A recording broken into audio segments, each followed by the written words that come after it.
Hello everyone, welcome to Sector Analysis. Today we're going to be looking at airports and airlines.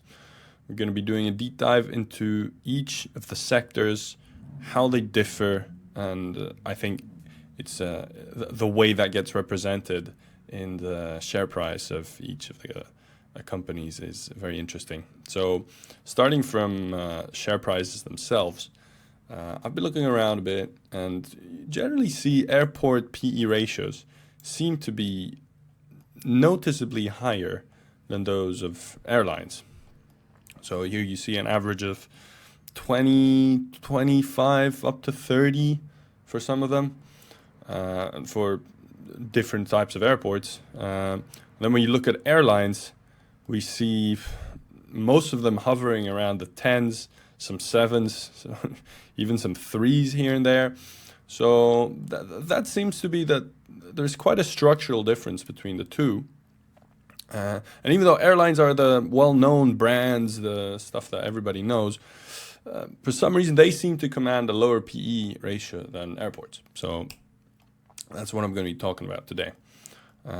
So let's get into how does one start an airline company, or kind of some of the economics behind having an airline company. So what many companies and most companies do is they mostly lease planes.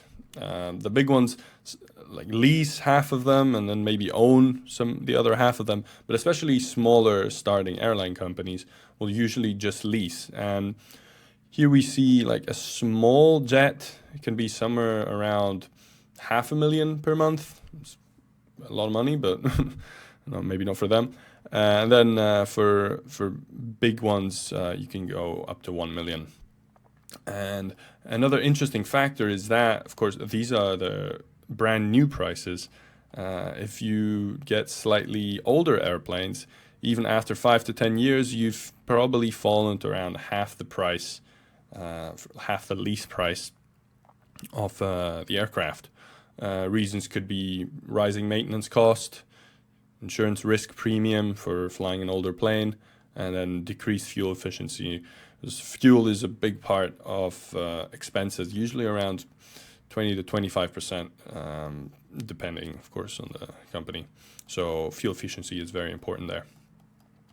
So I've put up some example fleet situations. We're looking at 20 to 50 million to make a fleet of planes. It's not cheap by any means, but if that is pretty much the biggest cost to starting a company. And so what I've written down here, startup cost equals annual cost, that is a very, very important factor, because any new entrant that comes in will be paying roughly the same prices as any old entrant that has been around for 20, 30 years. And the annual cost, which is what you pay every single year, is very close to startup cost. So any new competitor can come along at any time, get some planes, and just start flying. So what you're resulting with is a low entry barrier, and low entry barriers will always result in very high competition. So let's look into this a bit further. I've done I've put some snapshots here from Lufthansa, the German airline company, and their balance sheet. So we see a total of $50 billion of assets, 23 being property, plant, equipment, and from liabilities, 38, out of which 21 are current liabilities. So what this seems to show is that they follow a hybrid approach of they own maybe half their fleet and the other half they lease away, and that would generally come out as a current liability. So for a total of $50 billion of assets, we see here on the net income page, 1.5, 1.8, maybe 2.5 on a good year. So let's just say on average we got 50 by 2, 25. That is your net income to asset ratio. That is quite a lot of assets to be having to be making modest amount of profit. And we're going to be talking about this COVID year soon enough. But let's focus on generally, how things run when everything is working normal, I guess. So here we see depreciation, 2.7 billion, with a net income of 1.7. You can see this from a cash point of view.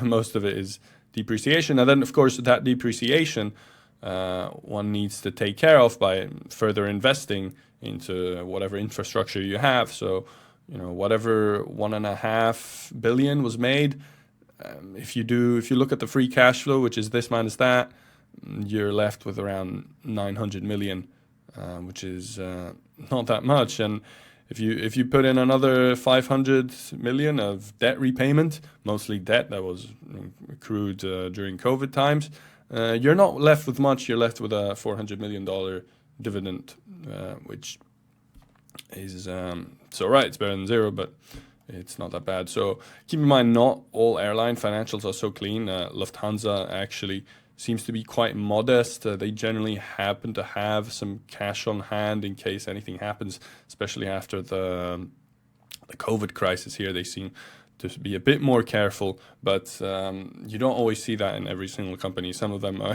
live life on the edge, no money on the side, and whenever something happens, it's like, oh, government, please save me. Okay, so next, let's look at airports, and we're going to see a very, very stark difference here. So I've chosen Flughafen Wien, Vienna Airport. Here we see, let's have a look. So we got a top line looking, there's some growth, of course, a drop during COVID years, but generally they seem to be making income most of the time. They had a loss here, but we'll talk about this in a moment. If we look at the balance sheet, we got 2.5 billion of assets, not that many liabilities, and they seem to have a net income of about 10 times below assets, as a stark difference to the 25 times that we saw here. And then if we look at the cash flows, we once again see not that much depreciation and amortization over here, which of course makes sense having less assets. So if we want to quickly look at the COVID years, and that is where it makes a big difference. Here on the net income, we're seeing a drop of a big drop in earnings. I mean, the revenue dropped down to 1/3 of its original, which is generally would be quite disastrous. Definitely was in the airline's case. But if we look a bit further, okay, like 83 on the income statement does seem quite bad. But if we go over to the cash flow statement, what we see is actually that, after depreciation charges, from a cash point of view, they only went negative 26. And they did invest 100 million, which they did put down from last year. But I think it looks like they sold maybe another 100 millions of short-term bonds or something, what they had. And actually they were able to recoup pretty much all these losses from the bank they had. They even issued some debt, which they seem to be paying back immediately after. So, and actually, even though such a big catastrophic event, it was basically just passed by, basically the money they had in the balance sheet. And you see over here, absolutely no problem from a shareholder equity point of view. They went down a bit on assets, even liabilities went down. No shares were issued. And if we go back to look at the airline case, here we see a massive drop in net income. There's no way that they had to be bailed out by the government. We see here a massive dilution of shareholders. That is not something you want to see. There was virtually no way this company was making it out of this without a load of new long-term debt, which seems to have increased substantially, even when a lot of the money was given as grants by the government. So actually, quite a stark difference here between airports and airlines. So if I look a bit more into how running an airport kind of works, I've chosen Athens International Airport here. It's just another airport. So generally the segment is either air or non-air. In this case, it seems to be the revenue split is 75 to 25%. And then from a net income, 66 to 33. So non-air seems to be a bit more profitable than air. So in this case, that's mostly because they've put a cap on the return on equity they can have specifically on the air segment, which somewhat makes sense. But they're still able to make as much profit as they can on the non-air. So to go a bit on details on what this air and non-air is, it might seem obvious, but it's so aeronautical charges, passenger handling, that's all air stuff, and then non-air would be the retail, the car park, the advertising in the airport. So one other very important thing always important to look when you're dealing with airports is concessions. So what is the concession? Essentially, the airport is owned by the government, but it is leased out for operation for some number of years. So in this case, the original one was made in 96 for 30 years. And then just recently, it was extended for another 20 years for $1.4 billion. So how did they pay for this? It's a lot of money. and actually, it seems to be a combination of just taking out a loan of 600 million and just using cash of 700 million. And if we take a look at the net income number from last year, so 235, that is 6 years of net income that they had to pay to get 20 years of a lease. So it is a one-time payment, but it makes a big difference for many airport companies, because so it is something to always watch out for. If you're going to invest in an airport company, you have to know, when does the concession end, when did it start, how much did they pay for, and just general what the government relationship for the company is. So Wien, for example, actually does not have a concession. It is one of the, I'd say, slightly more rare cases when the airport is actually outright owned by the company. So one final thing I want to talk about, which I think is very important, is the difference between local and global airport. So if we go back to the first table that we saw, we do see some big PE ratios, 20, 25, 30. But if we look at the lower ones, the ones that we see are stuff like Fraport, the Istanbul airport, Aena in Spain. These are airports that generally have a lot of connecting flights. So if I go back over here, we see for Fraport, around 50% of all passengers are transfer passengers. So they're moving in just to transfer to another flight. And if we look at the income statement, we see 4 billion of revenue with 400 million of net income. So you're looking at a 10% net margin. So if we quickly just look back at Wien here, we saw 20% net margin. Of course, there are different companies, but I think the reason for that is due to the competition, the natural competition that comes by being a global airport.